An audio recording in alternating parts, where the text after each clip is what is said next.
I started right before my clock clicked over to 8:17, so that means that we were only 1 minute late, not 2. Technically. Hold on, let me. Technically. Well, I'm surprised Adam. Actually. I'm surprised Adam pulled himself away from WoW to be here. Oh my god. He might actually be doing it now. I could. That game. It's not that. I'm It's sure not. he is. It's not that. Not that that graphics hard. intensive. It's not. It's not graphics, but I can do it like while streaming. See, that's ridiculous. Any game that you could like do the podcast and play at the same time and not be a professional gamer, that's ridiculous. Yeah, I mean they've been banning a bunch of people because they've been using bots to farm. Of course. Nice. That's Yeah. how were they surprised? Next they're going to be like, there's people selling gold in accounts. If only we didn't have 15 years of experience with this exact same problem to know how to stop it. Only somebody could have predicted this. No, I think they did because they banned like as soon as someone reached 60, they were banned like 2 seconds later. Nice. Just because the bot had been farming. But what if it's some dude with no life, like on South Park? They can probably check that. That's creepy. They shouldn't have that kind of access to me. Welcome to the internet. What John. do they think they are? Amazon? Yeah. Only Google and Amazon get to do that, and Facebook. Yeah. Only my. And whoever they buy that information from. Or sell to. Hold on 1 second. Let me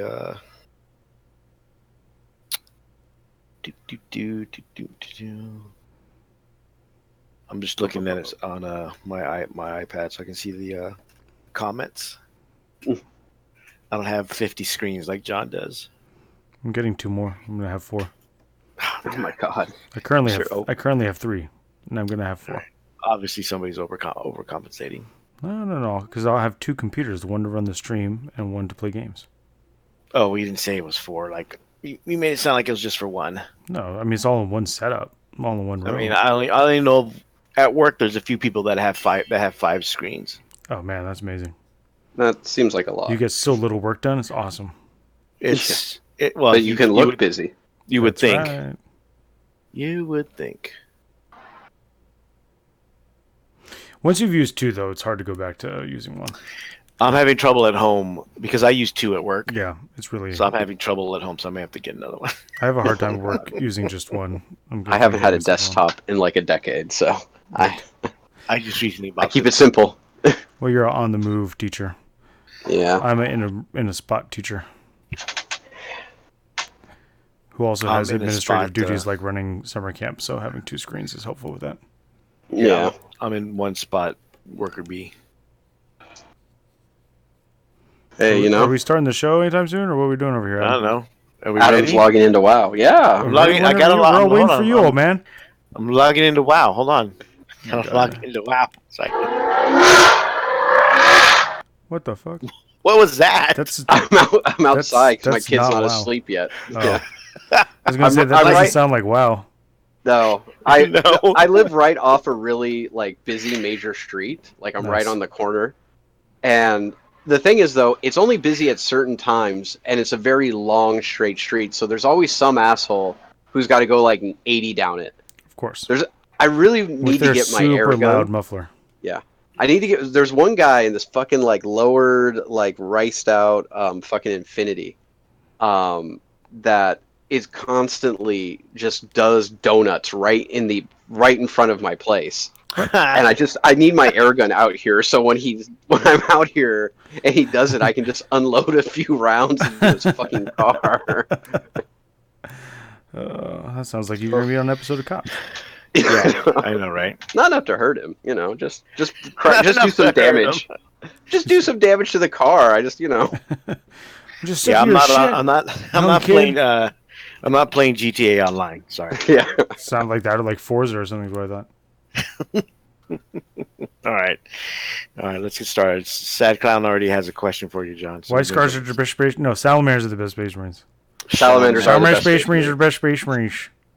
Damn it! Don't bring up my shame. Well, your shame. I'm still coping. I already have a Salamander built, painted all the way, and based. I'm ahead of everybody. Yeah. Salamanders before it was cool. It's still coping, guys. It's raw. Okay, it's raw. What's raw? Vulcan's death and resurrection. No, just the siren call of Space Marines. Oh, the siren for Resisted Danny. so long. Oh, For his quote unquote son. Yeah, exactly. Yeah, quote. you know. Just if we wanted to talk real before, if we wanted to talk about the last bullet point or not, I don't. I say save it. Save it for later. All right, I'll delete it. Save it for later. Put that in. I hate Teasing people. Haha, you're not gonna find out what it is yet. Wouldn't you like to Tune know? in next time for. Wouldn't you like to know, people? You talked about it early in the year, but it never came to fruition. Someday. Someday. Nice. All right. Let me. You can go ahead and do the countdown, John. I'm not counting you down. I'm already painting. You want me to like do stuff with my hands other than paint? Fine. 5, 4, I didn't say 3, paint. 2, 1. Hey, everybody. Welcome back for another episode of TFG Radio. It's Adam once again, joined by Danny. Someday. And by John. Hello. Always on the wheels of steel, who is fresh back from his latest reenactment gig. Yeah. Which one was it this time? It was the World War II reenactments when they're redoing the parachute jumping into D-Day. Oh, yeah. Well, see, that's a really interesting one to do. The only parachute jumping reenacting I'm doing is the one where I get to push you out of the plane without the parachute, Adam. You know, some of that stuff, if you have authentic World War II gear, that stuff goes for a lot of money. I know someone that actually does it. So you know somebody who literally does this stuff, and I'm the one who you are talking about going, even though I don't that person. He's talking about you. Yeah, I'm talking about you, John. I don't own any of this stuff. Sure, John. Sure. You keep on denying. We all know the truth. Yeah. Well, John's getting ready for his next reenactment. Adam's already raiding and paying some kid in China to farm for him. Points for WoW. Farm gold. Sad clown. There's nothing wrong with having bought a bunch of marine stuff, just as long as you paint them green. With flames. Yes. So. Or if they're assault centurions, you paint them white. And as we've just mentioned, I've been playing World of Warcraft Classic. Not as bad as I used to be. I just play whenever nobody's playing Apex with me. Okay. So, which right now is like all the time. I guess we'll have to play more Apex with you to keep you playing WoW. So what you're saying is this is John and Tom's fault. Yes, they're enabling me Jeff by doesn't not play Apex because he doesn't like it. Jeff's out of town too. No, Jeff has stopped playing Apex because he doesn't like it. Jeff stopped playing. He really doesn't like that game. Yeah, well, there you go. Well, then get Borderlands then. No, when it comes out. All right. Fine, I would have played with you then. Damn. No, I don't care. Straight up, not your friend. I haven't played any of the Borderlands games. They're fun. They're funny as hell. They have the second one is by far the best, and it has the best DLC ever, which is basically a Dungeons and Dragons ripoff.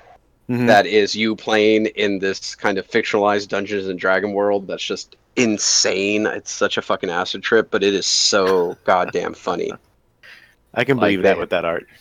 Yeah, no, it is really, really fucking funny. And there's a character, Mr. Torg, who's this like giant, like super giant version of Macho Man Randy Savage, who has one of the best lines in anything I've ever heard, which is, "That sentence had too many syllables. Apologize."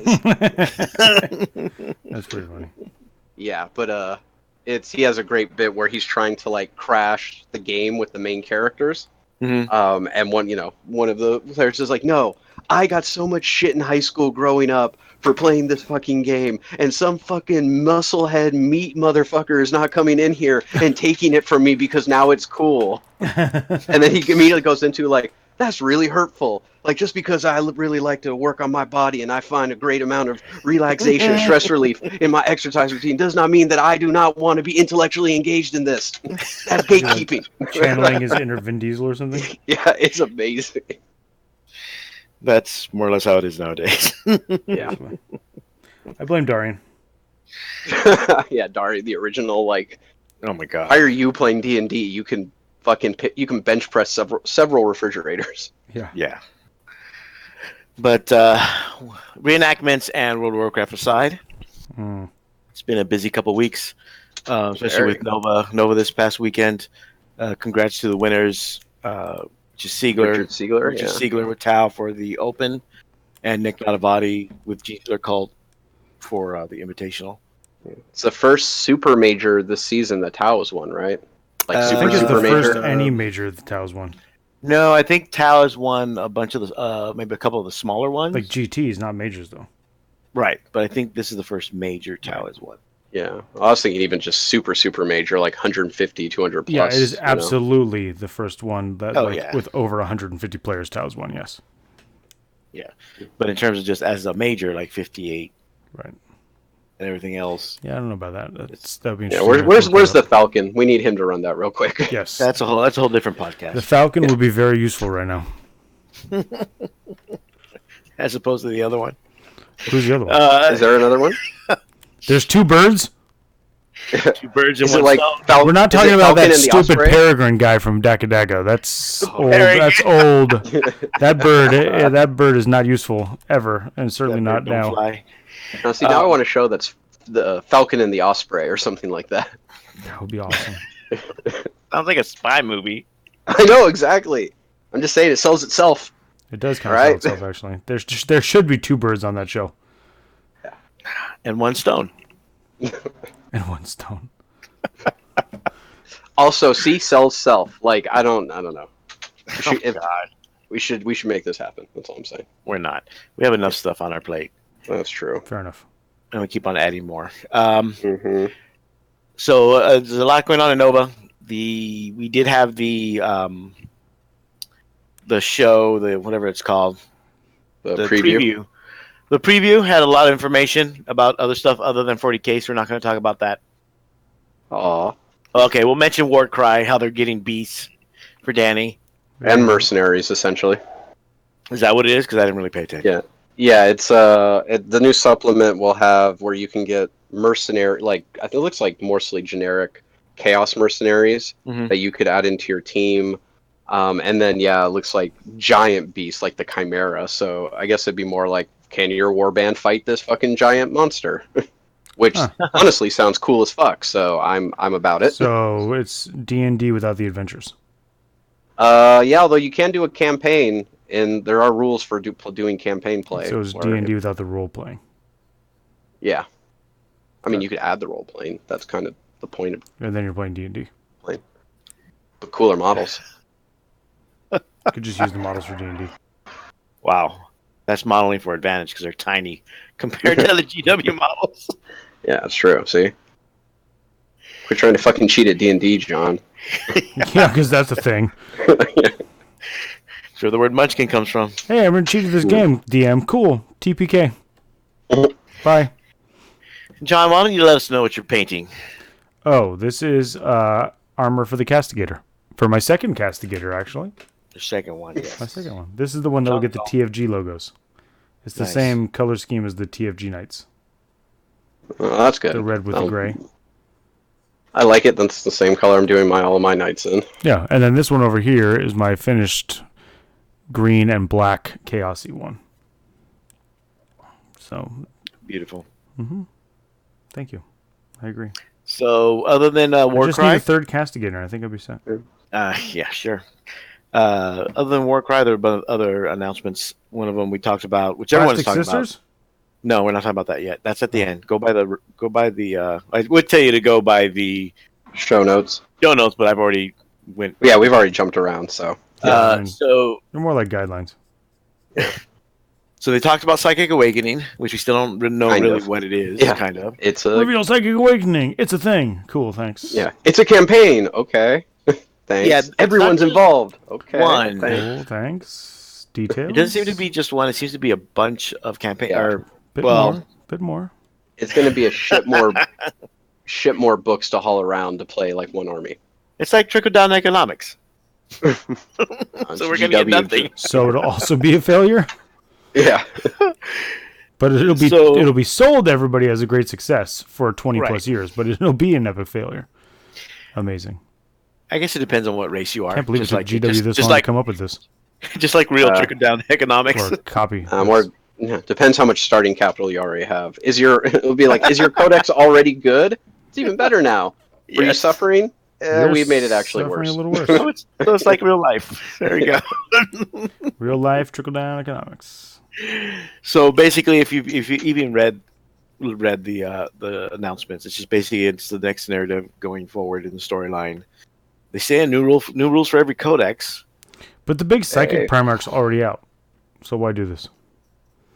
Because does the Imperium even have like a super psyker Primarch? No. Russ was like. No. He was not like a psyker, but like he had a big presence in the warp. So the answer is no. Right. So hopefully they made him a super psyker Wolfen. No. Sorry, John. Riding a sleigh for some reason. Well, of course. I mean, he's got to be riding a sleigh because he can't come back and let Grimnar just ride the sleigh around. That's not okay. Right. That would actually, I would fucking buy the model if it was a giant wolfened out Russ or still riding a sleigh. Riding though. a sleigh, that'd be great. Yeah, no, it'll be two of the Grimnar sleighs used as skis. Yeah, it'd be night size like Magnus. Man. Yeah, so I don't know why they don't trust us to just write their rules. Yeah, right. Or design the models. Yeah. The same. I mean, I'm not going to physically sit down at a CAD designer, but like I'll just tell you what to do. No, we can give them the design notes. We can tell Isn't them. that how it works with artists? You just like tell them what to do, and they do whatever you tell them. Yeah. Right. Basically? Yeah. Sure. And then you tell them that's not what you meant, and you do it all over again. They love doing that. Yep. Well, that sounds like basically any job. Somebody else is telling you what to do. You do it, and then they tell you did it wrong. Yeah, or that's not what they meant. All I did was follow your directions. That happens a lot, yes. I'm aware. We also have plastic, it looks like Aspect Warriors, which is cool, I guess. It's like one set of Aspect Warriors. Yeah. Banshees. Yeah, but there's that whole... Aspect Warriors nobody's playing right now? Yeah. Well, maybe they'll buff them. If they want to sell those kits, they will. Yeah. Then we also got Emo Shrike. Yeah. Yeah. Good old. There's at least one meme in the rotating memes that's Emo Shrike. Which one? There's been a couple good ones. I don't know, but I know I put at least one. I think he comes with the helmet. You can put the helmet on him, so. Can you, or is it just sit on his belt? Well, it's sitting on a belt in the model, but I'm hoping... How great would it be if it was modeled literally stuck on his side? Right. So, like, you couldn't actually swap it out. It's actually modeled onto his belt. You just clip it off and then get another fucking beaky and put it on top, and it'll look sick. Like, with a beaky helmet, it's on there. Pretty it stays on there. Get wrecked. Your army has to suck because you play Emo Shrike. I don't believe we have his... They didn't really tease his rules, so I don't know. Yeah, God knows what he's going to do. And the model looks alright, except for the hair. The hair kind of threw me off. Special ability, crying to the morning coffee. Yeah, no, my, oh my god. I think the model actually looks nice. The only thing that is weird is the hair.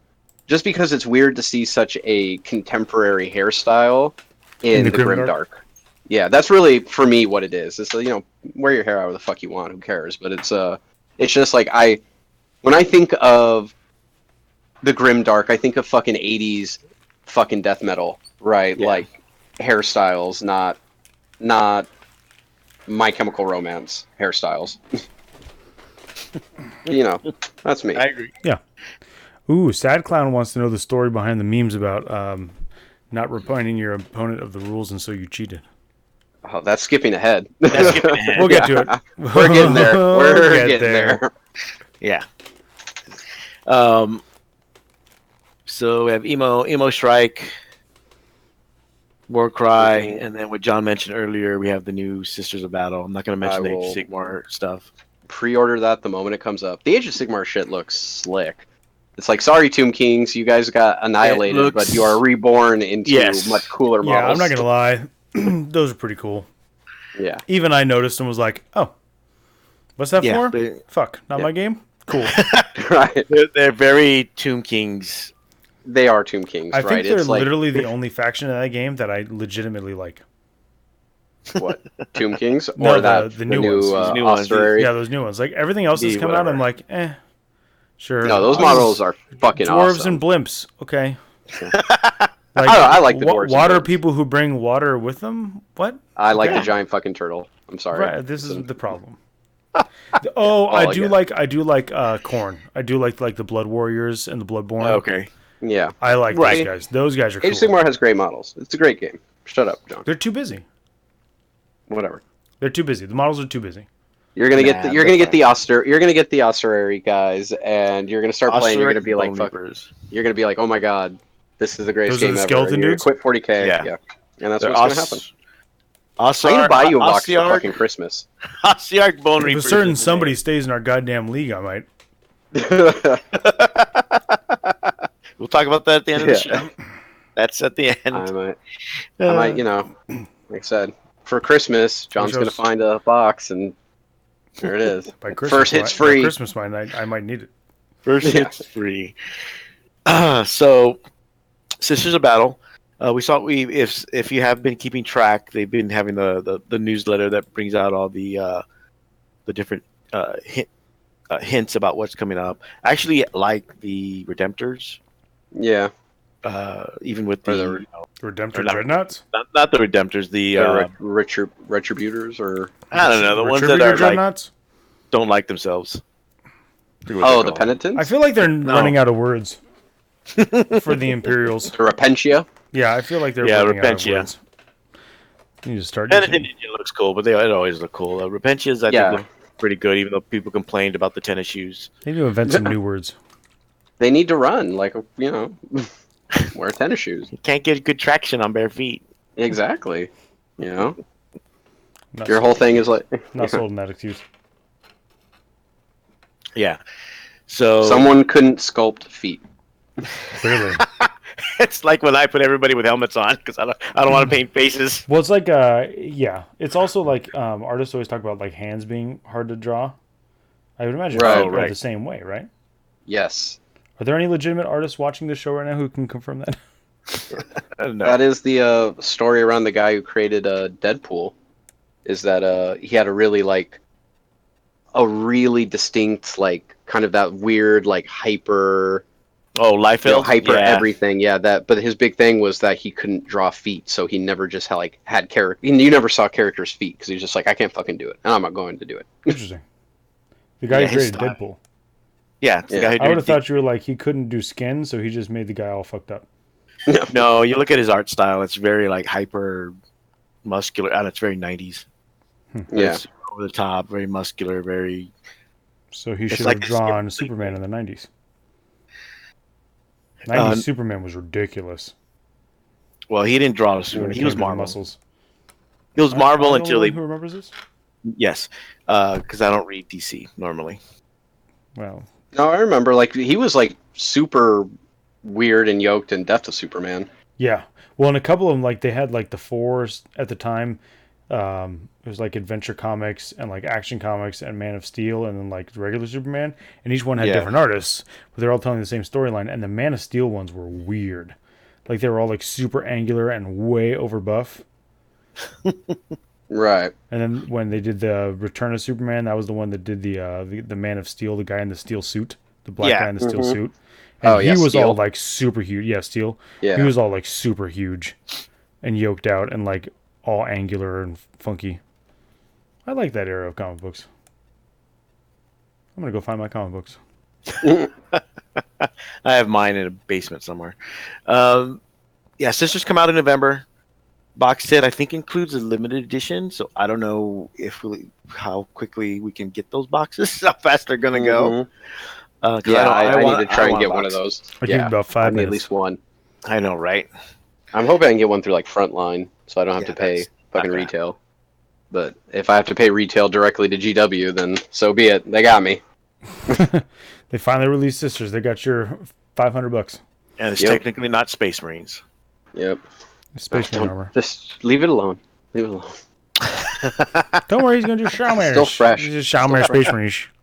He's gonna do Shawmare Space Marines. Look at the color of what I'm painting right now, Danny. I'm running everything off my phone, so I can't actually run fucking Twitch. And I took a break from the TFG night, and I'm doing the other green night, and I'm using contrast on white as the base, and I'm going to go over it with the darker green for the armor plates.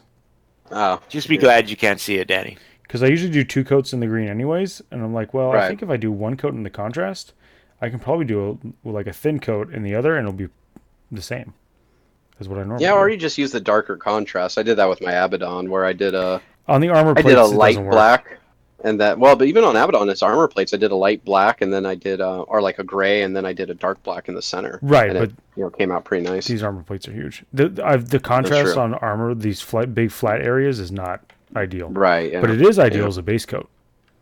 I've tried that out, and man, it works really good as a base coat to another color. Even a non contrast color. Yeah. I'll go over this with the regular green color that I use for this salamander green color. I think it's snot, or I don't know what it's called. It doesn't fucking matter. But it's like perfect. It's great. Okay. Probably one of the bigger announcements is the announcement of Warhammer Legends. You heard me. Warhammer Legends. Which is just the same thing that Age of Sigmar did. AKA Death of Index. Yeah. Oh, well, that's good, because that was needed, 12 months ago. Or 2 years ago? Or no, as soon as they released, what was the last one? Hey, your codex came out? Yes. Cool, your index options are void. That's how it should have been. Sorry, orcs. Yeah, I mean, all they really needed to do was just say that the chart was for non-match play. Yes, or that. There's a lot of things they could have done to make that better. That they didn't. Make that easier. Okay. It happens. I know I have a lot of lords on bikes and sorcerers on bikes that are now just guys on bikes. I would too, but you know what? I don't keep my armies. No, Maybe that's why I don't have a problem with them getting rid of indexes, is that I just don't keep my armies, and so I'm like, oh, you invalidated something? Cool. Well, I sold that like 5 months ago. I don't mind it because I've already been through it a number of times. No, it's because my soul was destroyed when I had to sell my salamanders. Yeah. I'm pretty sure we established that in chat Salamanders. We did discuss that earlier today. Yeah. Every now and then I get the urge to redo that army because I liked it so much. It's not the same though. Having sold my Chaos Army and rebuilding it, it's not the same. Oh, I know. That's why I did that with I've my resisted, Tyranids too. because I know it's not the same. Yeah. So I've resisted doing it. I did that with my Tyranids years ago, and then when I had to rebuy everything back, and I look at my garage and having everything repainted. You know what? Fucking worth it. Sorry. That's cool. I believe you. Yeah. So it's going to cause a lot of issues, especially for orc players and some chaos players, but not really. Yeah. It's Orcs take it in the spore. They really do. Yeah. Just because it's like some of their best HQ options are index. But they were so OP and winning everything. Oh, wait. Yeah, right? See? Sometimes I'm on your side, other people. No, they were... I mean, I'm sure people will figure out a build, but, and the main thing is, the shock attack gun, fucking Death Skull's Big Mac is still viable, and that's really what you need, but... Yeah. Outside of that... The problem isn't just that it's not available, it's just the fact that it's not on a cheap platform.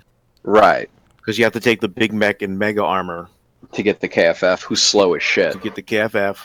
I think the shock attack gun. You can't just throw them in a battle wagon or something because it doesn't go out of the vehicle.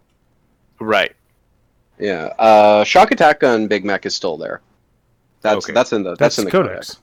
It's just the war boss. The war boss on bike is gone. Right. So who gives the advance in charge? Can't you just take a war boss and the rocket buggy thing? That seems good, right? It's not the same. Oh, that's not good. I think it's more expensive and it doesn't have the same ability. Oh, not a good time. No, not a good time. Oh, your feigned innocence, John. I don't know what you're talking about. Of course not. Where's the sea lion meme? Tom's not here to follow your bait. I don't include sea lion memes because I don't know what you're talking about. Yeah. Could you please explain to me what a sea lion is? I don't know what you mean. And if by possible, could you cite your sources? Yes. Could you please provide me with the citations to your source on what a sea lion meme is? Oh, shit. Debate me, you coward! So, do you think there'll be tournaments that allow legends? I'm sure there will be somebody somewhere. At least RTTs. We got tournaments that use the Nova missions. Yeah. Hey. Oh. Wow. Shade. Sorry, Mike. He doesn't listen to the show. It doesn't matter. You're not sorry. Yeah. Don't act like you're sorry. Mike doesn't listen. Right? It's fine. I don't think I've ever heard you tell someone sorry, other than your wife. I've said sorry before. If I do something legitimately wrong, I'll say sorry. Yeah, I don't remember. Oh, I've never done anything wrong. Because he's never been legitimately wrong. At least to you, Adam. Also don't feed that. I am not going to refute anything Danny is saying. Yeah. Danny, you are a good friend. I know. You are a scholar and a gentleman. Oh, you know. I don't compliment people often either. Hey. Yeah. No, you do not. There we go. Only when he's bribed. Yes. No. If I legitimately play a really good game with you and it's fun, I'll compliment you on it. When's the last time Adam had a legitimately good game? That's why I've never complimented Adam. With John? With anybody. When's the last time I played John? I think we got a tie. I think we did too. The Salute special. Anticlimactic. I know, but we're in the same pod this season, so we'll see if we play each other. Yeah, we won't get paired, and that's the way it works. I'll get paired against people I don't know. All people I don't know, like last time. That's good. Expanding your horizons. Yeah. It's like, sorry, I'm over a certain age. I don't make new friends. I was literally having that conversation at everyone's baseball practice. About being too old to make new friends? About, like, not needing, like, I'm fine. I don't need you. It's fine. That's good there. I don't need you. Please don't befriend me. I have friends. I'm good.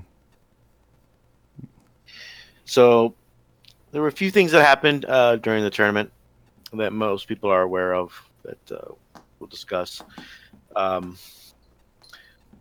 there's one main thing. So during I think it was round 6? Sure. Why not? So during round 6 of Nova, the main tournament. Invitational. Was it the Invitational? I mean, open. I'm sorry. No, it was the open. It was open. Yeah, the Invitational went off fine. There's Nadavati won, a few surprises, people getting knocked out early. But the Invitational was, and it was done in like the day. They just did it that same day, all 4 games. Yeah, I mean that makes sense.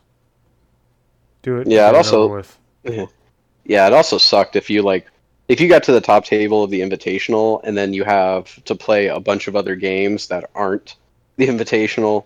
And then wake up even earlier on Sunday to play your invitation, your final match, and then go into your last pod games to maybe win the tournament or whatever.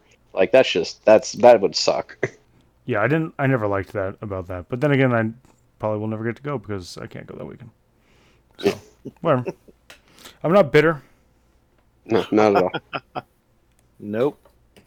So what ended up happening? There was a game. It was on stream. You can still catch it.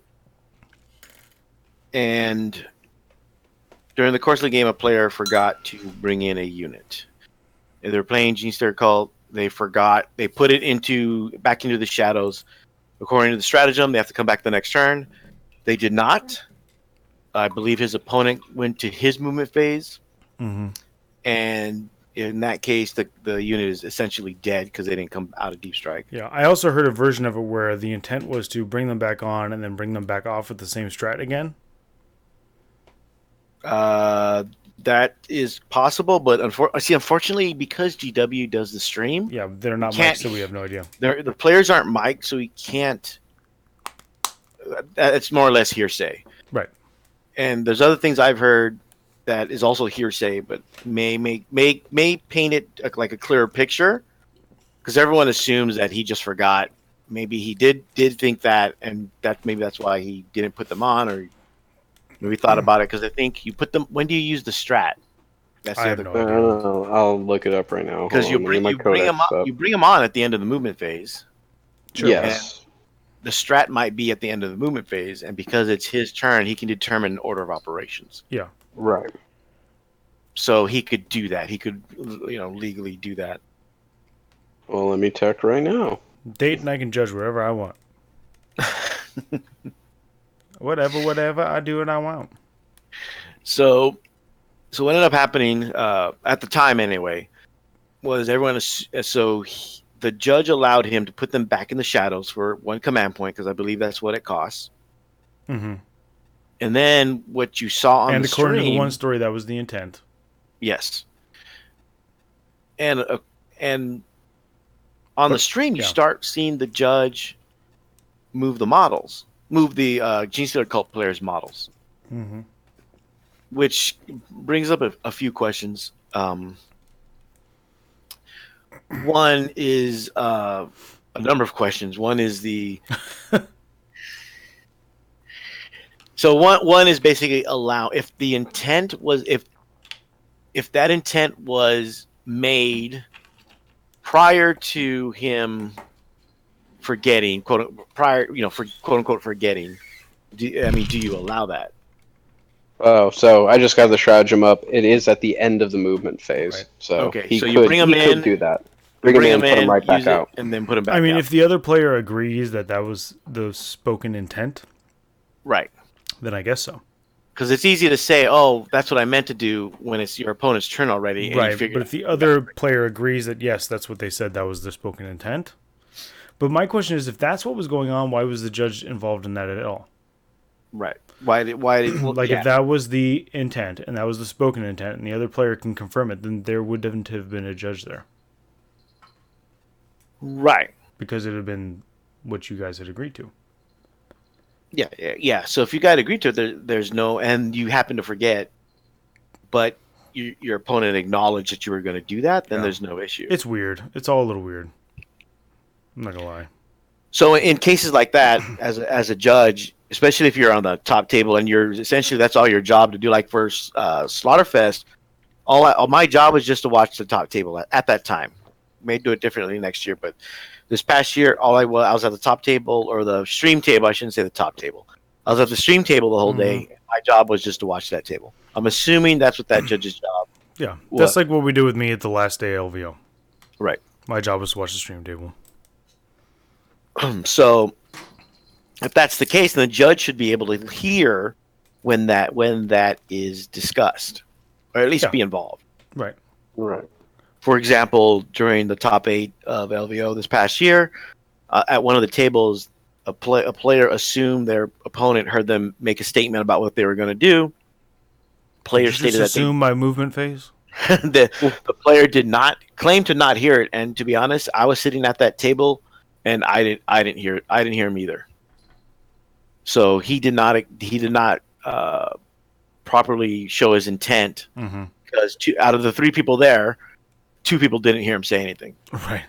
So that seems probably that happened in another game during the top 8 at LVO, where a guy said, "Hey, I'm doing this," and the guy apparently was like, "Well, I didn't agree to that," and we had to go to the crowd, literally watching, because we weren't right there at that table. Me and Chris Morgan be like, "Did you hear him say something? You hear it?" And most of the people who were watching the game, who are Fishbone, were like, "Yeah, no, he said very clearly, I want to do this. Did you hear the guy's answer?" And they're like, he kind of just shrugged. We're like, "Well, okay, that's not really helpful. Thanks, guys." I'm gonna give you a bitchy non-committal, and then call the judge. Yeah, that's what I told him. If someone asks you, if your opponent asks you a direct question, you need to give a clear affirmative or negative, man. Right. Let's be real about this, okay? Yeah. He was arguing. It's no, I didn't say you tri-pointed him. That's what it was. He said he got this is the tri-point thing? Yeah. GTF. Yeah. You know this thing that totally fucks my army? No. The other issue that occurred was that the judge started to move the models for the Gene Stealer Cult player. And because no one's mic'd and we can't hear what people are saying, and no one is telling. See, at LVO this past year, even though the players weren't mic'd, we had someone on the table relaying to the commentators what was going on. What was going on. They didn't have this at Nova, so the commentators did not know what was going on. There's a lot of guesswork.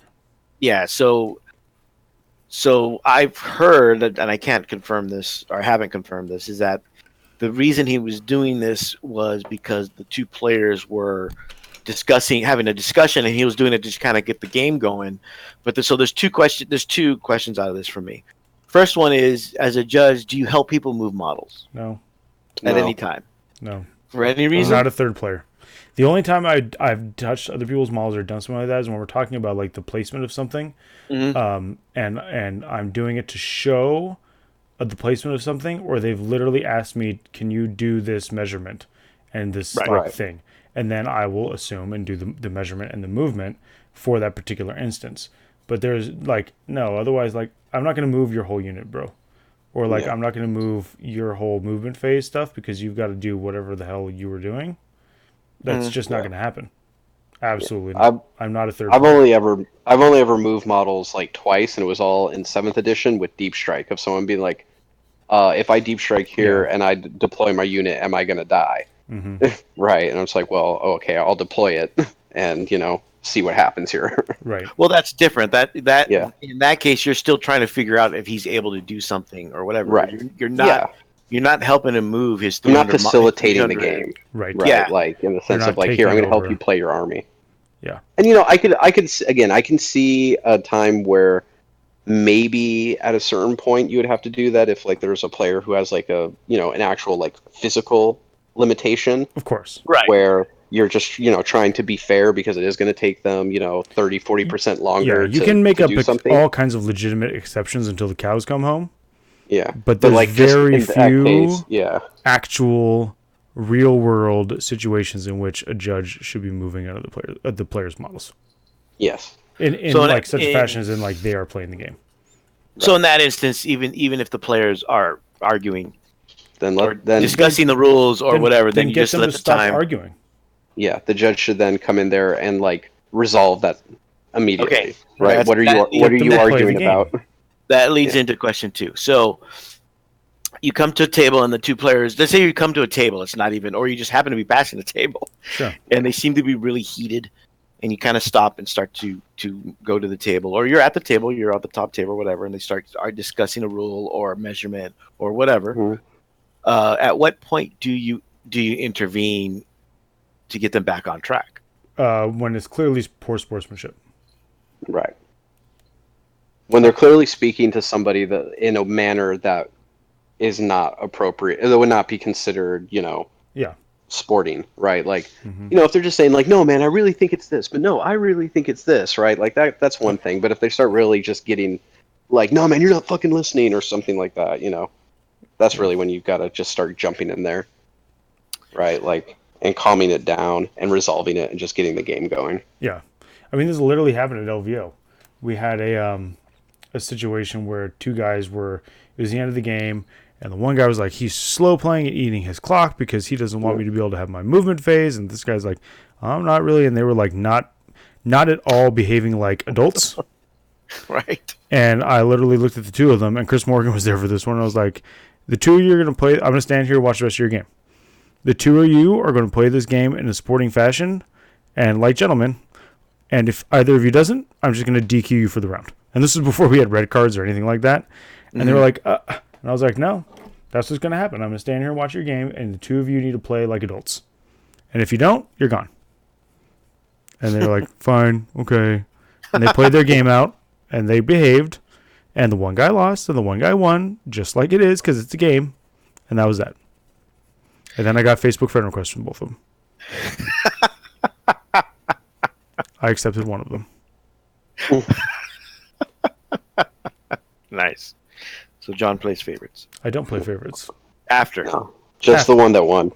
Just the one that won. I think it was the guy that lost I accepted, actually. Because you know what? John only supports winners. I dripped black paint on my red panels. God damn it. Oh, you're right. I'm sad. Thanks for pointing it out. Fuck. I like it. So in that regard, so it's when they're being basically not acting like gentlemen.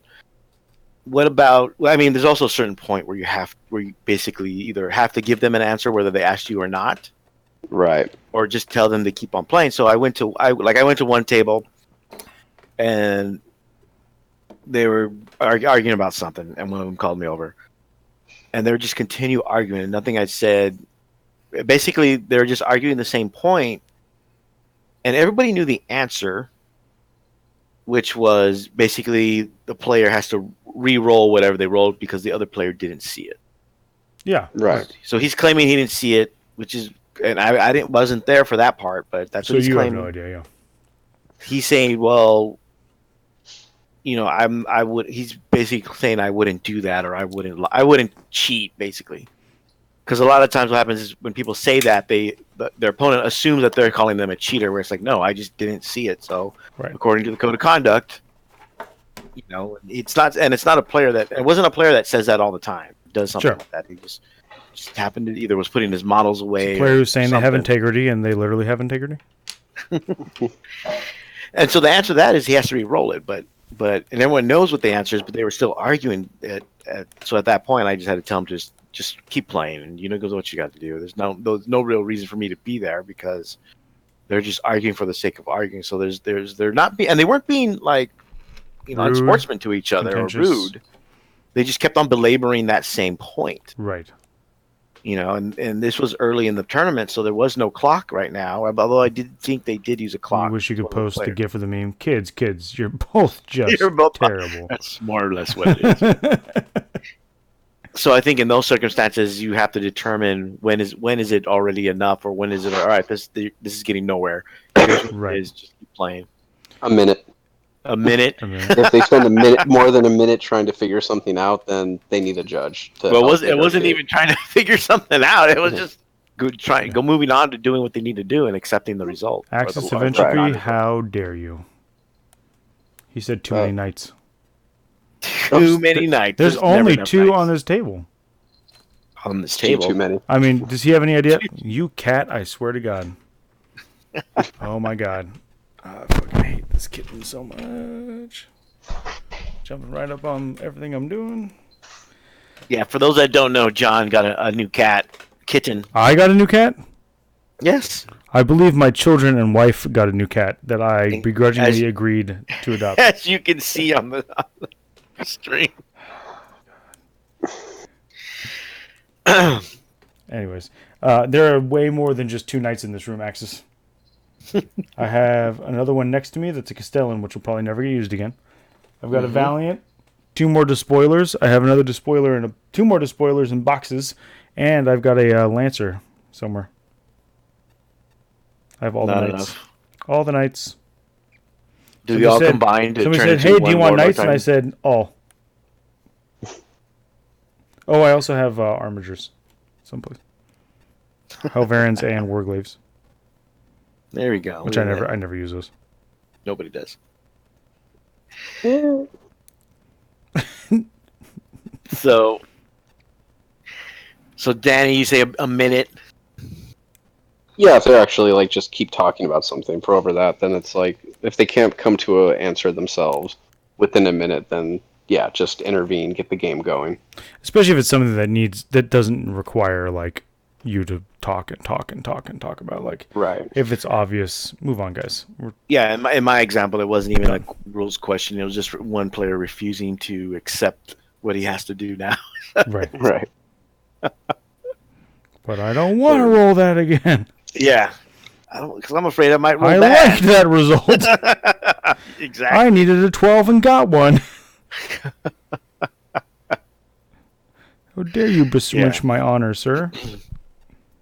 Besmirching of honor. So we don't know what really happened. We're hearing a lot of things after that. Hopefully, the judge will either not make a statement because that's really Nova's thing, but we'll say something.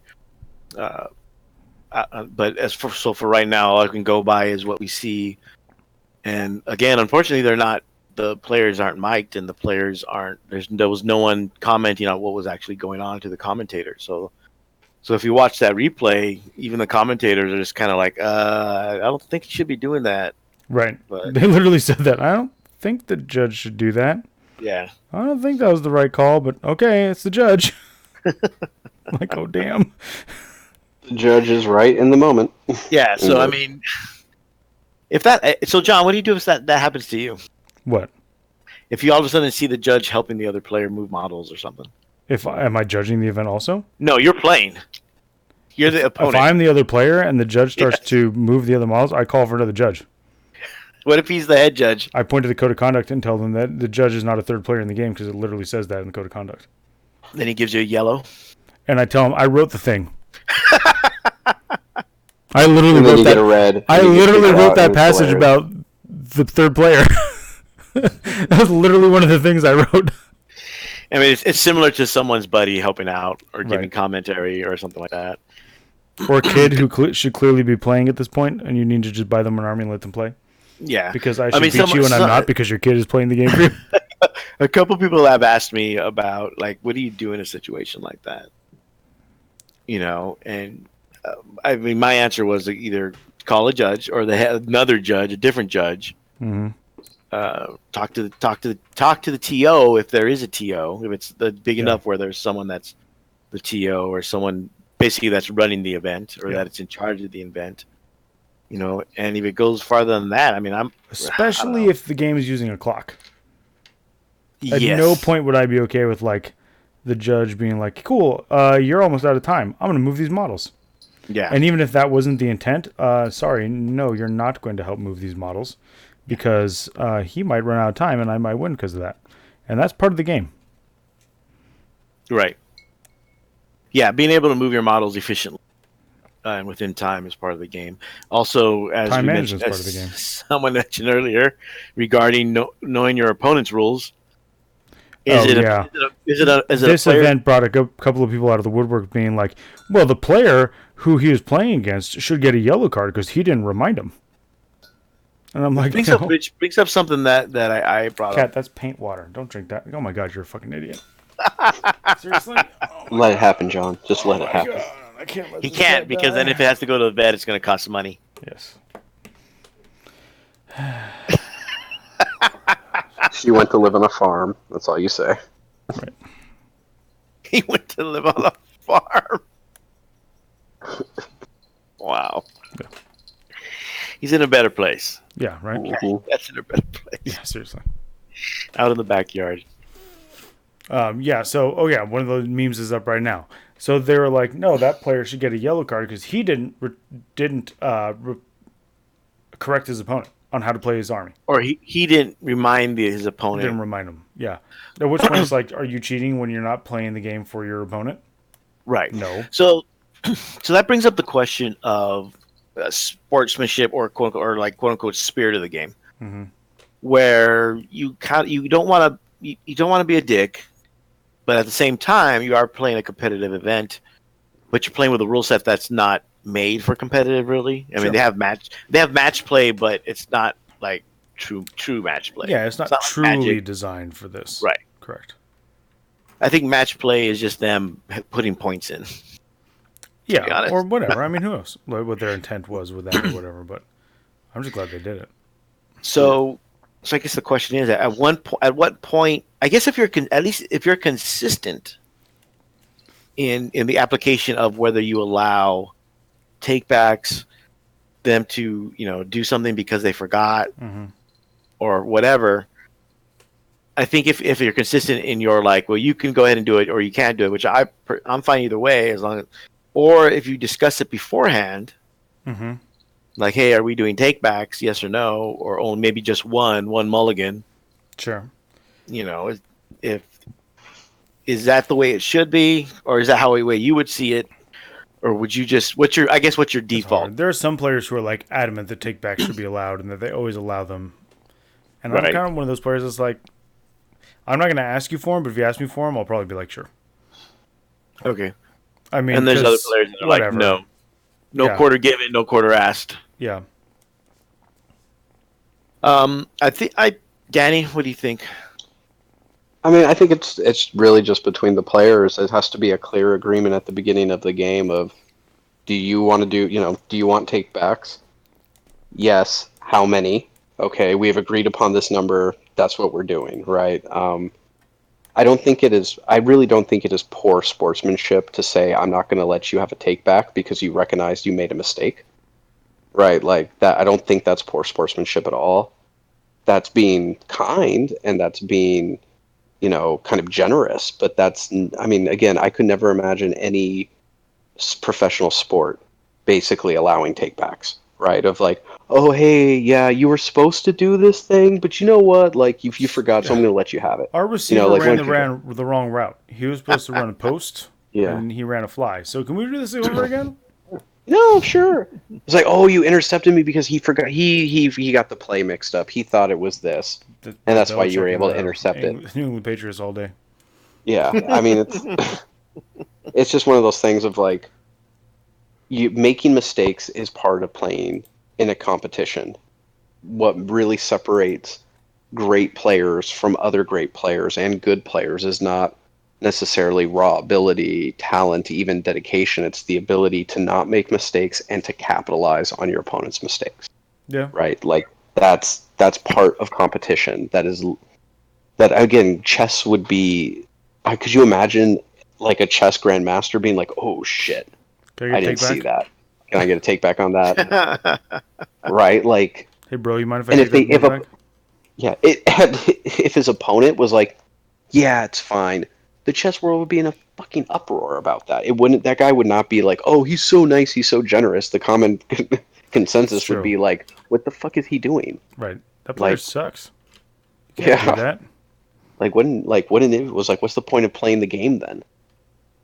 Right? Like, right. I mean, it becomes down to, if you're playing it in a competitive environment, it is the point of the competition is fair play. It is completely fair to capitalize on your opponent's mistakes. Mm-hmm. You know, like it's right. Just that's what it is, right? Like, it's not fair to deceive your opponent. It's not fair to, harangue your opponent or guilt them into making them think they need to do something, right? That's not sportsman-like conduct at all. If your opponent's like, yeah, I don't do takebacks, it's not a sportsman-like thing to be like, really, bro? Like, come on. It's like, no, the sporting thing would be like, okay, sure, right? Just want to clarify. Right. And again, I'm not against takebacks at all. I think it could be the top table of LVO for everything. And if the players actually verbally agree at the beginning, hey, we're going to allow takebacks, how many do you want? Oh, 3 each. Whatever. They just decided that that's the new rules they put on their game. Mm-hmm. Fine, I'll enforce it. But if one player is like, yeah, and they haven't discussed it, it's like, oh man, oh shit, I fucked up. Like, can I do this? And if the other opponent's like, no, sorry, and the guy who's not getting the takeback causes issue with it, I'm yellow carding him. Right, like you're the one being unsportsmanlike. You agreed to this, yeah. John brings up a good point. Football does kind of have this take back because it's like, oh, your quarterback fumbled. Nope, tuck rule. Yeah, well, and the tuck rule is a fucking Tom Brady rule. Yeah, that's vindication. I am totally right. It's all about Bill Belichick and Tom Brady being cheaters. It absolutely is, and that's just because that's what happens when you're the winningest franchise in the last fucking decade. Well, it started tonight. My fucking Bears lost. Yeah. I didn't get to lost to fucking Green Bay. I didn't either. SC beat Fresno, but lost a quarterback. So nobody cares about college football. I love college football. College football is great, man. There's too many damn teams. There are, but it's still amazing.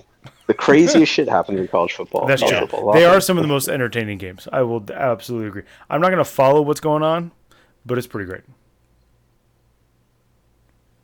Anywho. Yeah, Axis, the moral of the story is to talk about it before the game. As always. Mm-hmm. Basically. Mm-hmm. Just with everything. Ruins, etiquette, takebacks. Yeah. But 45 seconds. The definition of is.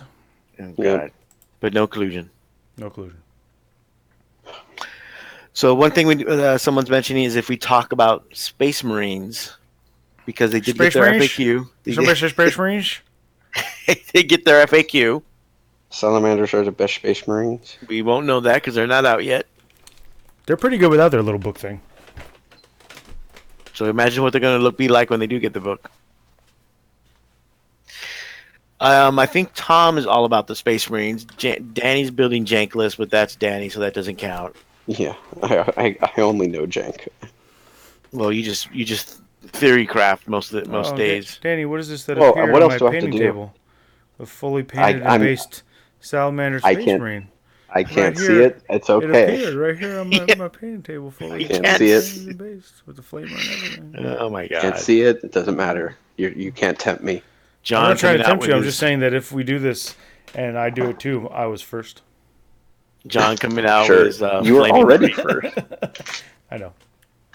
I was before you were Tom. Already first. Yeah. Way before Tom. Tom wasn't even playing when you were playing. That's true. He wasn't even. He was probably like an infant still when I was playing Salamanders. No, it's only been like 15 years, so he was probably like in grade school or something. Yeah. I'll have to see if I did one. I'd have to do white and green, so I could be like, "They're salamanders. They're white scars."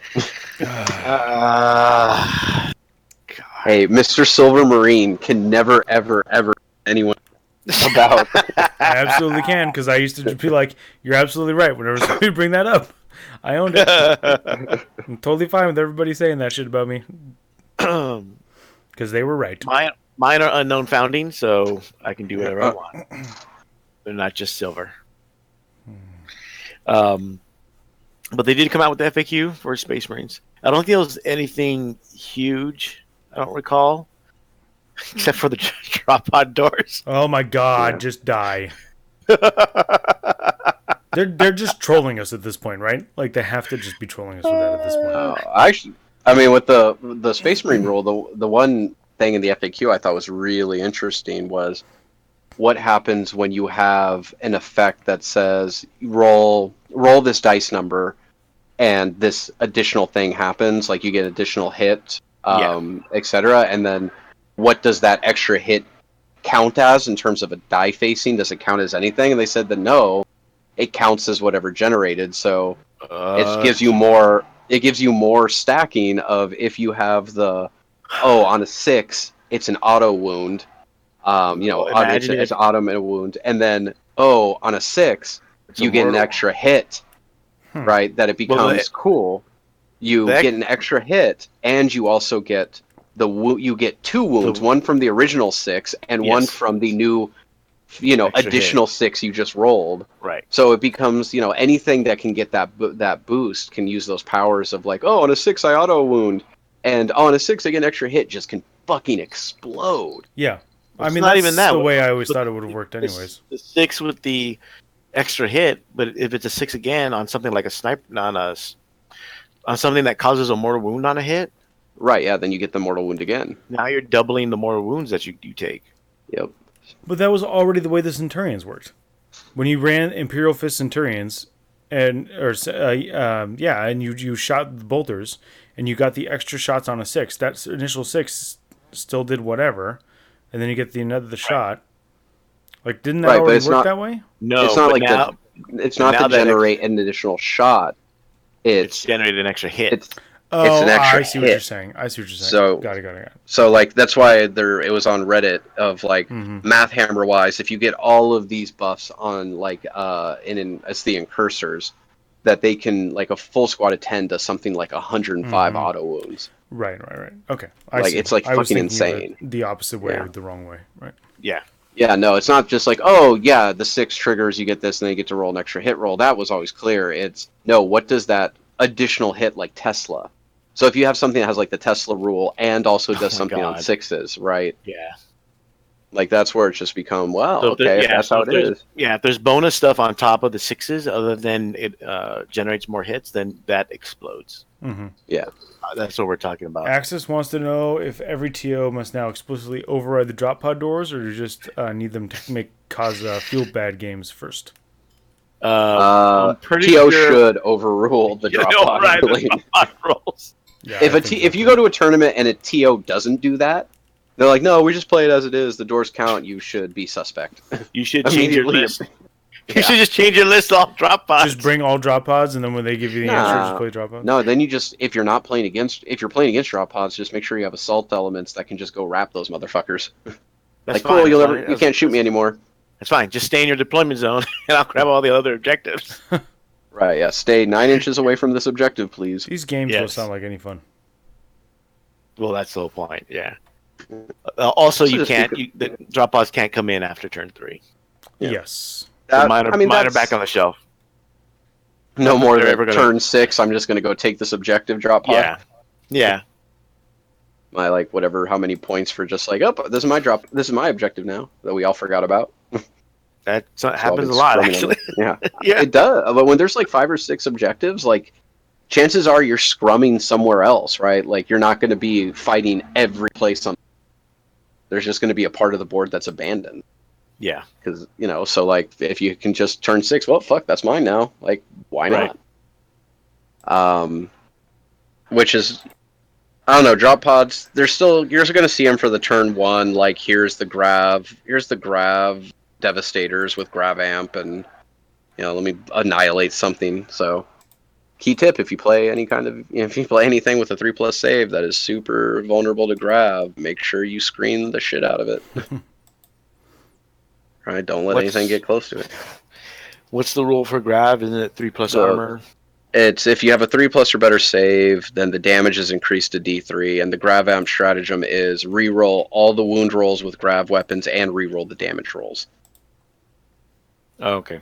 Yeah, so all of a sudden you're rerolling against the knights, so you're wounding on 4s, or essentially wounding on better than 4s with the reroll 5s, and you're rerolling the damage, so you're pretty much always getting 2 damage each time that pops through. Right, it just becomes like fucking ludicrous. So just something to consider. And we also got the errata originally, like the day after the Space Marine release, and everyone noticed that the Index Imperial stuff did not get the Angels of Death ability. Right. But then that got corrected. The errata got errataed, which is lame. so the Index stuff has the Angels of Death ability, even though they're going to be put into Legend status within the next few months. Yeah, I can't do this. Good for them. Come on, John. Don't you want to worry about a Lone Wolf and Terminator armor? No. You sure? Yes. But what about my army of Lone Wolves Terminator? Yeah. That's your fault for building that dumb shit. What about my Wolf Guard Battle Leader on bike? You know what? I have. What about my Tech Marine on bike? I have Wolf Guards on bikes. I built the Tech Marine on a bike too. What about Kasaro Khan on Moondragon? Yeah, that hurts. That's, you know what? Just give me actual Khan on a jet bike. Yeah, that'd be nice. Look, the game evolves. It always has. Get over it. I know. Like, I understand it sucks because you have a whole army of whatever. Fine. I get it. The game evolves. That army that has okay, here's the thing. Every army I've seen posted where they're like, this army that I've had for whatever many years is now not legitimate under these rules. And I go, yeah, but that army hasn't been good for 4 editions. Why are you still using it? And you're probably not using it because if you're worried about it in match play, you're losing all your games anyways. So go use it where the Legends rules are allowed. You're telling me my Land Raider Excelsior is not good, especially because I don't know what that is? I don't even know what that is either. Like, you're just putting, it's not a real thing. You're just putting words together. Now you're just trying to mash whatever words from Star Trek you can think of with whatever you want to play from 40K. I'm looking at the word right here. It's under the things that get the Angel of Death ability. I don't know what it is either. I'm sure it's great. Sure. I can't use my Damned Legionnaires. What about my Army of the Damned? Which is not in the Codex. If you've been playing these things legitimately, then I'm sorry on a couple of levels. But I think a lot of people are complaining because that's part of the hobby of 40K is to complain. I think just people do that in general. Yeah. I mean, it's not really that, unique to 40K. Or to gaming. But, and they just gave they haven't said, from what I understand. My Legion of the Damned and Inquisition army suck now. You know what? It was time to buy a new army 2 editions ago. I'm just saying. done? No, because people keep commenting in the chat. The timetable for the Legend stuff is, from what we see, isn't until next year anyway. So it'll probably be available for LVO still. Right. Going into next season, though, we'll see when. It'll depend when the Legends thing comes out. They just said early next year, I believe, in the announcement. From what I understand, that does not include Forge World. Although they're looking into how to integrate Forge World into the new rules, the current rules, basically. Right. So that you won't need so they can get rid of the Forge World indexes. Right. I mean, they may as well just make a Forge World Codex, because the Forge World books themselves take forever to make. Look how long they took for the Blood Angel I know. Horus Heresy one. Yeah. Even with the new people doing it, it's like speed that up. Mm-hmm. Yeah, so I don't know what the timetable is for Forge World, but hopefully they update a lot of that stuff, because a lot of that stuff needs to be updated. Yeah, sure does. And so moving on, we just finished our league a couple weeks ago. Mm-hmm. I came in second to last in the pod 1, which means I don't drop 2 space or pod 2, whatever pod I was in. You didn't drop 2 pods, you dropped 1. I didn't drop 2 pods, I dropped 1. Well done. I think my record was like 1 and 4. But now you and I are in the same pod. Yeah, we're both in pod 3. Yep. Boo. Grudge match. Danny, you stayed in pod 2? Yep, at the mighty 2 and 3, I just barely scraped by to stay in pod 1. Oh, pod 1. Was it pod 1 or pod 2? Pod 1. I'm with the big dogs. He and Tom are in pod 1 still. Tom was able to stay in pod 1, fortunately for him. Mm-hmm. Yeah, I managed to snake my way in with 2 strong wins. Nice. I stayed in pod 3. Yeah, I dropped to 3. I finished right in the middle. Fine. So I'll get to practice with my new army for this pod right before SoCal opens. Same with John and Danny. Yeah, I got to get these knights finished so that I can actually play a good Chaos Knight list instead of one with a Valiant. Instead of with a Valiant. I don't know if my list is good, but my list is heavily dependent on going first, so it's probably bad. It is bad, yes. All but lists. It'll be fun. I really would love for that to be able to get that data from tournaments. What percentage of games is won by the person who went first, or or seized? You'd have to put something on BCP to mark who went first. Yes, you would, and I think BCP should do that. And I know sometimes those guys listen to the show, and I think you should add that in, because I think that would be a very interesting piece of data, and I'd be totally happy if I was wrong. If I ended up being wrong, and it was not overwhelmingly that the person who went first won, I'd be totally fine being wrong. Absolutely, 100%. I'd be happy if you were wrong too, because then I don't have to listen to you because you're right. I would still talk about it. It's not that you're going to talk about it. Because you know what? I don't have to accept the truth because people believe the Earth is flat. I'll just be that the insistent that going first is the be all end all can just be the truther movement of 40K. Of 40K. Oh God. And I'll end up in court and lose like Alex Jones just lost today, which made my heart so happy. Yeah, so we're looking forward to the new league, or the new season, I should say, or heat, or whatever we call it. New heat. 2 castigators and a lancer, all in one list. Let's do this. Oh God. The lancer is cool and will annihilate large thing it hits. I can't wait to charge a Magnus with it. Yeah, especially if I can put Death Hex on Magnus. Right, if you can get Death Hex off, then sure. Oh man, I'm sure it'll be fun. We'll play. Our game would be fast. Yes. But for those that don't know, I know someone asked us about it earlier today. Mm-hmm. Our league, we use a pod system. Mm-hmm. And the way it works is there's X amount of people in pod, usually 8. This season, we have 4 pods of, I think there's 9, 10 in the bottom. So we have about 34 players, something along those lines. Yeah, it's a good showing. And depending how you do, if you're in the top 3, you move up a pod. If you do really well, depending which pod you're in, you jump 2 pods. If you're on the bottom half, you move down. If you do really bad, or like I almost did, then you move down 2. But that's just for pod 2. That's for pods 2, 3, and no, it's just for pod. Just pod 1 and 2. 2 I thought it was just pod 2. No. Because pod 4 you can move out of. You can go. Yeah, you 4 can jump you can out. move. You can jump 2. Pod 2 you can drop 2. That's right. That's a weird thing when you look at it, but either way, you can.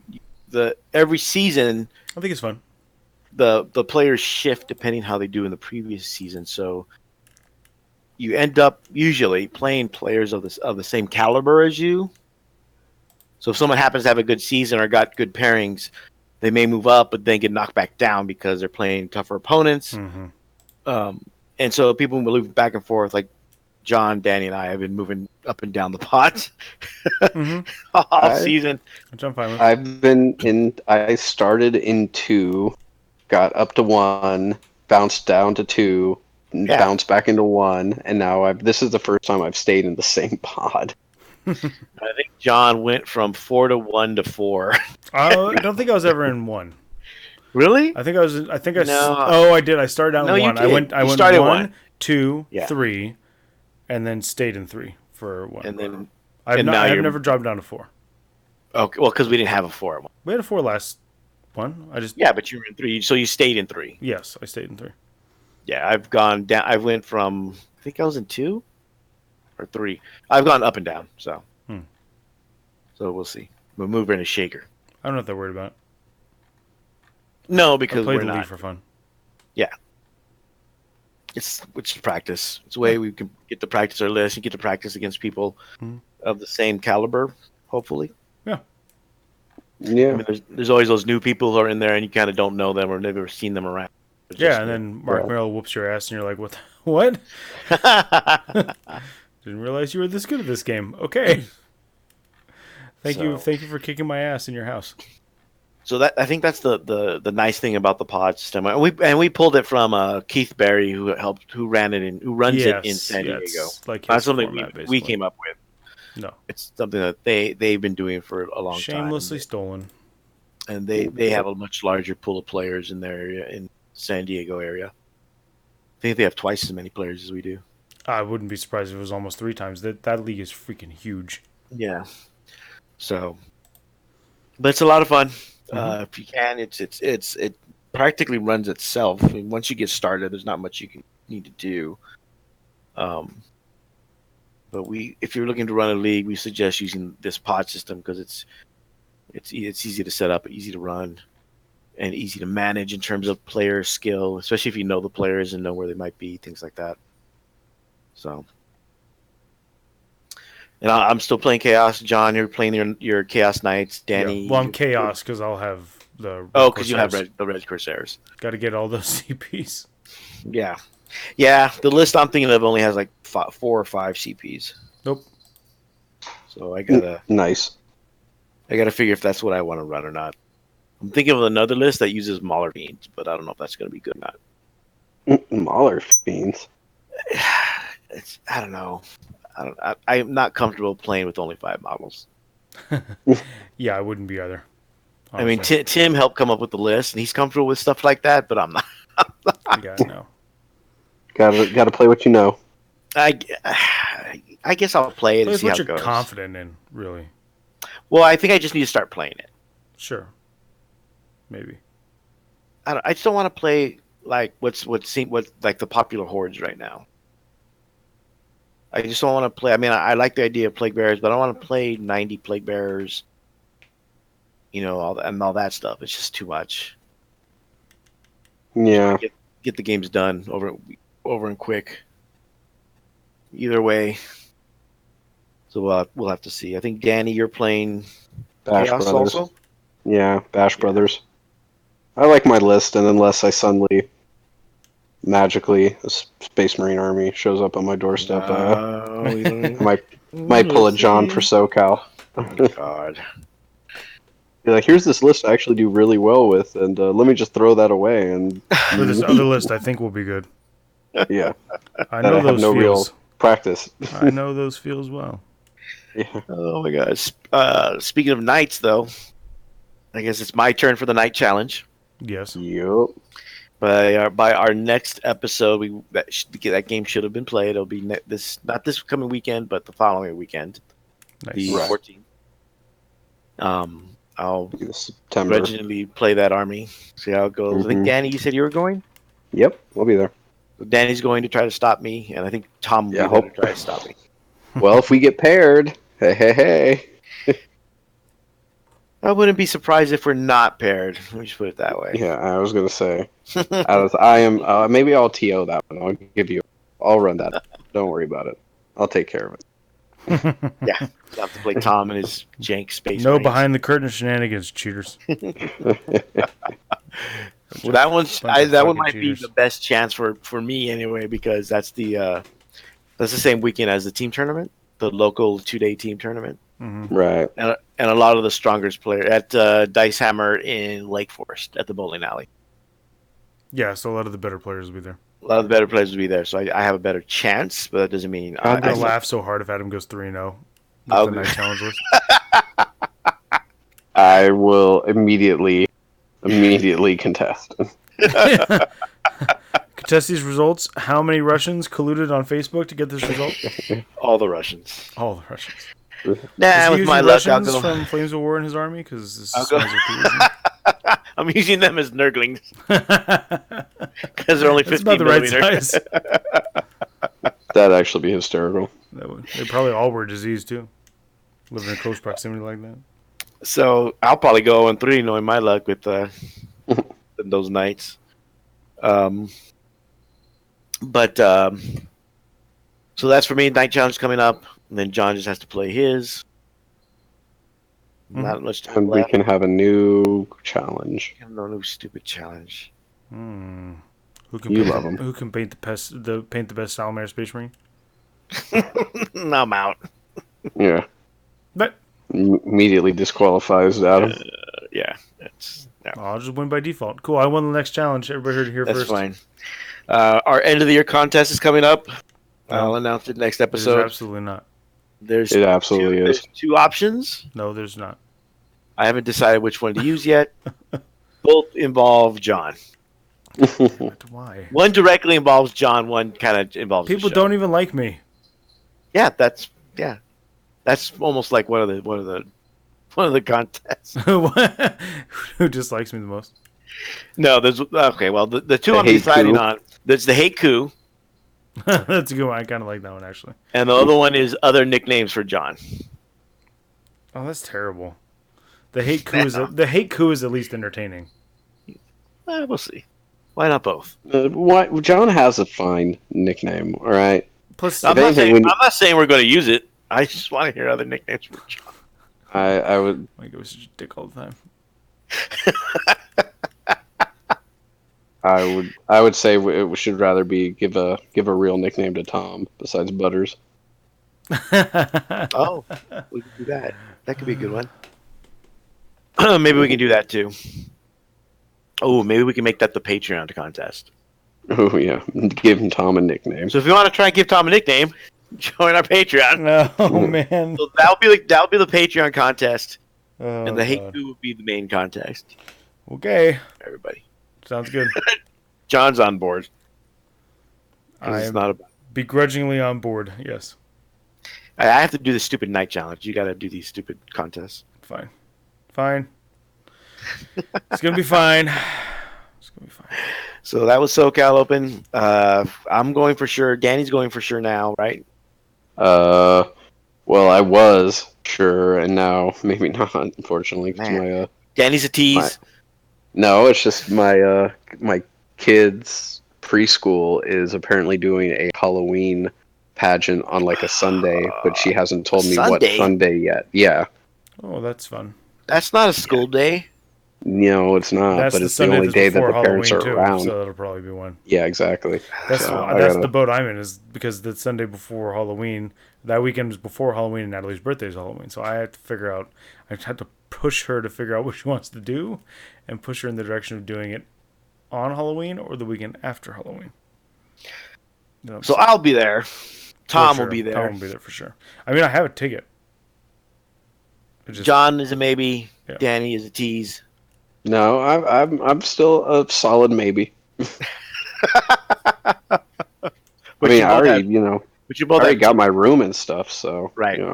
Oh, then you're committed. Sorry, kid. you can Facebook Live or Skype or Facebook Live in. But I'm sure that'll go well. Yeah. Yes. Yeah, I'm sure this won't. I'm sure this won't lead to any kind of weird trauma he has to talk about to his to a therapist. No, he won't even remember this. He won't remember it. There's plenty of other trauma that you do to him that he will. This won't. Oh yeah. Yeah, it's true. Probably all the other stuff will just bleed that one out. Yeah, this will be him. You not being there, it will be benign compared to the other ways you'll disappoint him. Yeah. Oh man, this parenting tip went dark real fast. I'm just telling you how it is. Speaking from experience. Yes. I can speak from experience. I remember one time I was coaching a team, and a parent went off to watch his other kids, and his kid scored her first goal, and he missed it. Oh. And I was like, "Don't worry about it." And he got mad at me because I said something like that. I'm like, "She's not even going to remember." Right. But then he missed the second time she scored a goal. So I'm just like, all right, now you're doing it wrong. Yeah. Right. Okay. Now you're doing this on purpose, aren't you? You passed the first time. Now you're a dick. Yeah. But he won't remember. Don't worry. You'll scar him in other ways. It's fine. Oh yeah. Yeah.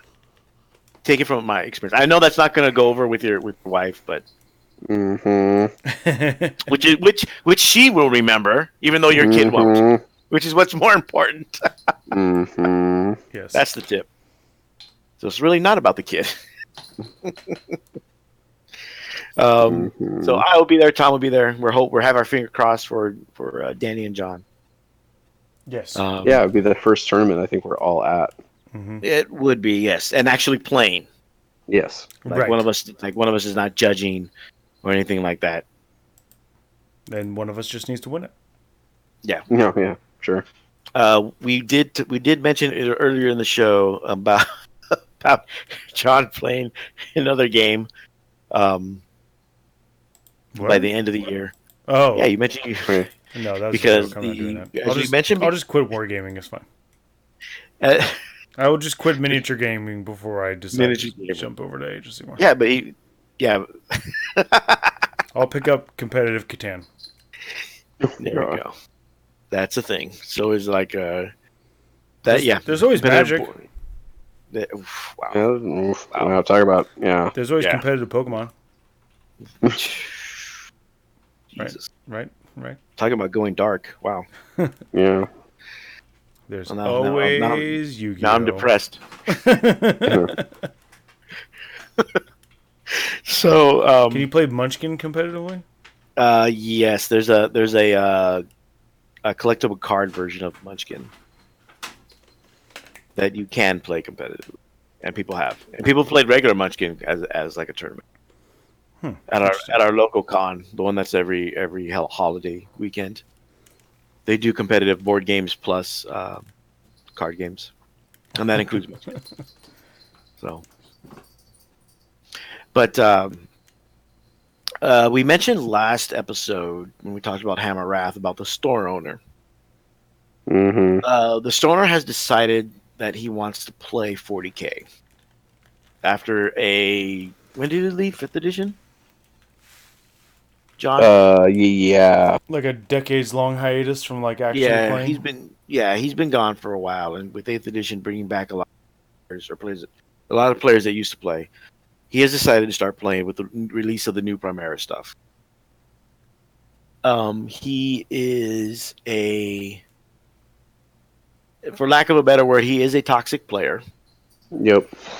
And because he owns the store, he likes to change rules to fit him. With other games, we have luckily been able to contain his toxicity and also not affect the community too much. Personally, I believe this will be the case here because the person running it, Jeff from Focus Fire podcast, he runs the league, and he has the personality and to basically stand up to the store owner. And plus, the store owner is still getting back in, so I don't think it's going to be a big issue. Where previously, when he played 40K, he actually knew the rules of the game. So I personally don't think it's going to be a big issue until he starts playing, and then he'll probably rage quit. But John, what do you think? Or how would you handle someone that is a toxic player in general? You can't really say no that they can't join the league because they haven't done anything wrong. But you know when they start playing, it's going to be an issue, especially with people who don't know him. You send in the executioners. Yep. You make it so that they play the hardest players and the ones that like won't take any crap and are just going to beat them to the floor, and then they quit. It's been done. I concur. I mean, I think it's just an important part of like just especially once you get to kind of a large enough community, local community, you definitely need the couple of guys that you could call in when it's like, look, we have this player, they're toxic, they're not fun to play against, they're going to drive people away, and their job is just to go in there and wreck that person so bad they rage quit or go to a new store. You need the killers. You need a couple who are just on deck, ready to go.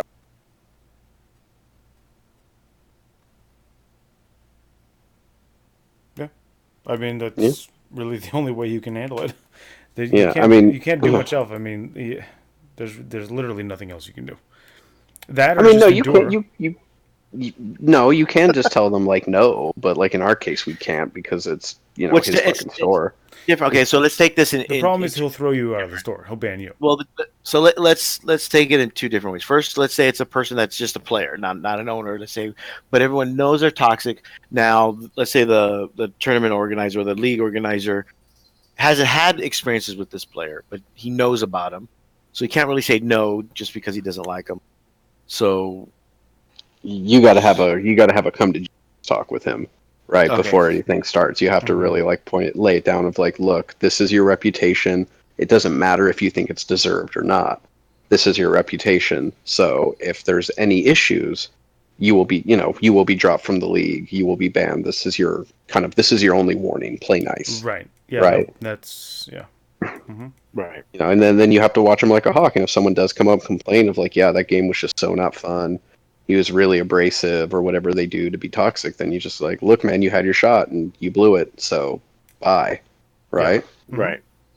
And most of the people who are that toxic will either they will leave, right? They're like, well, I don't want to put up with this, and they'll take umbrage and pretend to be a victim, but they're gone, so who cares? Or they will actually know that they're being watched, know they can't get away with their bullshit, and they'll start to adapt. Right? They'll start to change and hopefully integrate into the community to where they're at least benign, right? Until they go somewhere else, right? But then that's somebody else's problem. Yeah, exactly. That's not your problem.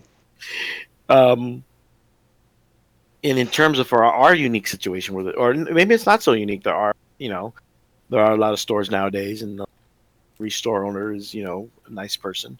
Or maybe not a nice person, but when they play games, right? They're not a nice person. So in our situation, let's say we can't really send the executioner because I think he's in pod 4. Is it just something where maybe? No, it's time for talk with them, like you just mentioned earlier, and just say, hey, and maybe mention that the reputation of the store is how he acts is reflective of the store. Mm-hmm. That. So, and a lot of times that will resonate more than anything else because it means lost revenue, and that's where money talks usually in most cases like this. I mean, and just keep it's worked on Chuck before. Yeah, I mean, he has changed his behaviors when someone has pointed out to him that something he has done has been a detriment to his business.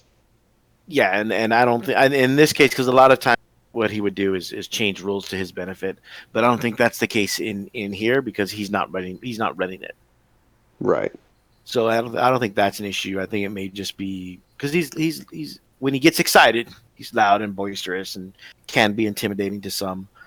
And I don't know everybody in the pod that he's in, so I don't know what their reaction would be, but a lot of us in the other pods have played against him before or played with him before and know how he can be. So I'm more concerned. I'm more concerned about the new people, which is a valid concern in general for anybody that has a thriving league that they don't want it cut short because of one player. So I think we're just going to keep an eye on him for now and see how it goes, especially with me, you, and with me, Danny, and John there. If he plays on Tuesday nights, because that's the other thing, he can play whenever he wants, so he can't be watched at all times, like he maybe should. But the manager at the store is usually pretty good about keeping him in check. So hopefully he'll be able to help with that also. But I think we'll see how that goes as the league progresses, and know the progress. So like we've been doing before of all of us, and of our problem if we have any problems in the league. And I'm sure Jeff may talk about it if anything happens, because it might be a topic they want to discuss. Mm-hmm. So other than that, I don't think there's anything else. No, I don't think so. Nothing, John? Nothing you want to announce? You want to announce your next location for your reenactment tour? You're the guy on the screen who's represented as a dude in a reenactment costume. Because you're the historical dude. I didn't. I'm not the one that traveled Europe, going to battlefields of Europe dressed in. I didn't do that either, but that's fine if you want to. I wasn't out parachuting. There's probably going to be an opening in a month or two for a PR rep for the president, so you can go ahead and spout your fake news and get your practice in now. Just send him a clip. Danny, is there going to be anything else you want to talk about or mention going on? No, because John will just mute me if I start talking about Warcry too much. But it's a great game. You should play it. Warcry is a great game. I don't know anybody that plays it at the store. I see a few people playing Kill Team. I've seen Iggy play it. Oh, okay. Yeah, Iggy plays it. There's a couple of people in the league, and at Hammer, like most of the people I would just talk to would be like, "Oh yeah, no, I played it. It's cool." I just don't think we have like a unified group. Do you think it's too soon for a supplement already? I do. I think it's the same problem they had with Kill Team, where it's like, "Oh, here's Kill Team." It's like, this is cool, and all of a sudden it's like, "Oh, in the next 3 months we're gonna drop 4 supplements." And it's like, "Ooh." Yeah, I saw that announcement, and I was just like, "What already?" Yeah, I mean, I think let people learn how to play the game first, you know. Yeah. Yeah, I mean, if it really is just, hey, here's some mercenaries you can add if you want, right? And oh, here's some rules for playing against, giant fucking monsters. Big monster. I think that's fine. Yeah, exactly. big monster, right? Like no one hates them.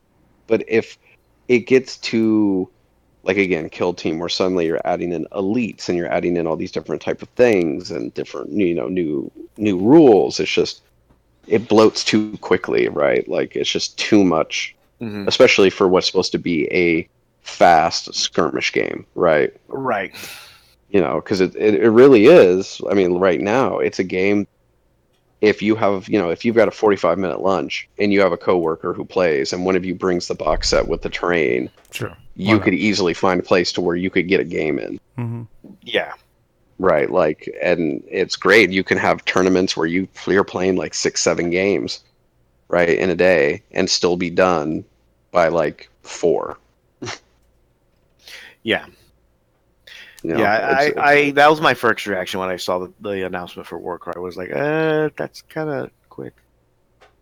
It is, but they didn't say when it's coming out, so maybe it comes out like after Christmas. It can be like or other announcements like down the line. They just happen to announce it, right? So we all forget about it, and then it's exciting and new again when they finally release it. I'd be fine with that. But I don't think there's any questions in the chat. But just a real quick program note for Renegade Open. In case you haven't seen the announcement, they asked us to talk about that. The Renegade Open is, before they used to have their own custom missions, and I think they announced earlier this year that they were just going to use the Nova missions. But recently they just announced that they're actually going to switch to just the ITC champion missions. Yeah. So if you are attending Renegade Open, just know you'll be playing the missions that you've practiced most with anyways. Right. These are probably the missions you are most exposed to, so... Those are the ones you're going to use. So they are switching from Nova to ITC, and like John and Danny just said, most people are familiar with ITC, so it's not that big of a switch. As a reminder, Renegade Open is the 22nd through the 24th of November. Yes. Which I don't know if that's before T-Day. Is it right before Thanksgiving? I'll actually be. I think that's right before. Yeah. Yeah. Where is it? That is right before, yeah. Because the Thanksgiving's the 28th this year. Right. Well, where is Renegade open?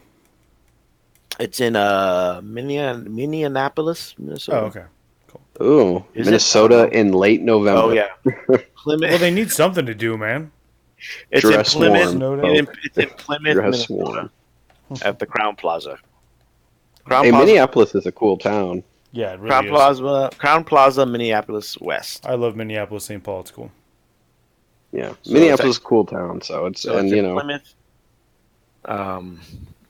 Just dress warm. The week before Thanksgiving. Dress warm. ITC missions. Well, so just be sure. Like I said, like everyone said, it's probably not that big of a change for almost everybody. For most. But if you were like list and I'm already getting my reps in and it's Nova, you do probably need to make some changes because Nova and ITC are different enough from each other that a good Nova doesn't necessarily make a good ITC. Yeah, because I think Nova this year had a lot of. Yeah, a lot of. You cut out. We didn't hear you. No, that's because I didn't say it yet. I said Nova has a lot of. They had a lot of horses in the top 8. Yes. And not a lot of like elite armies like you would see for the Tau list that won with all those drones and stuff that list does really well in Nova, but probably goes 4-2, 5-1 at ITC event, or maybe goes 6-0, but not win, or 5-0, but not have enough points. Yeah, I mean it's just Nova doesn't have the. But to give credit, doesn't have the Richard Siegler's a really good player. No, he's an amazing player. He goes 5-0, but he just he doesn't get enough battle points with that list. Right. Yes. Exactly. And and he knew what he was doing when he took that list and built that list that way. Like he knew. Yeah. Oh. Good for him. Yeah. So with that being said, I don't think there's anything in the chat. Nope. Nope. Bunch of shit talking. Yeah, I don't know what they're talking over there. So good night, everybody. Yep. And have a pleasant tomorrow. See ya. Laters.